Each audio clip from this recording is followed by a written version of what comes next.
Assalomu alaykum va rahmatullohi va barakatuh. Bugungi videomiz oshni zirvagini, ya'ni qovurish jarayonini noldan boshlab yog' quygandan toki suvini quygunga qadar bo'lgan jarayonni videoga olganman. Bu yangi o'rganuvchi qizlar uchun, zirvagini uncha tushunmaydigan qizlar uchun juda ham qo'l keladi. Mana bu yerda hozir men qozonga yog'ni quyib olganman. Qozonga yog'ni quyganman. Mana yoqda meni odatim hamma yoqda tayyor qilmasdan birinchi sabzi go'shtini to'g'rayman, qozonga qo'yaman va sabzini keyin to'g'rashni boshlayman. Mana orada piyozni soldim. Piyoz 10 daqiqa davomida gazingiz holatiga qarab turib qovuriladi, keyin go'sht solinadi. Go'sht qora go'sht bo'lib ketmasligi uchun oldin piyozni qovurib oldim. Orada men sabzilarimni kerityapman.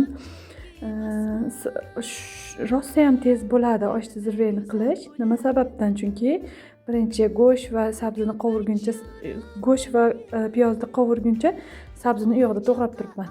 Orada bilasizlar, 3 ta farzandim bor, ularga polnik tayyorlayapman. Bog'chadan, maktabdan kelishgan, ularni ham o'z vaqtida ovqatlantirishim zarur.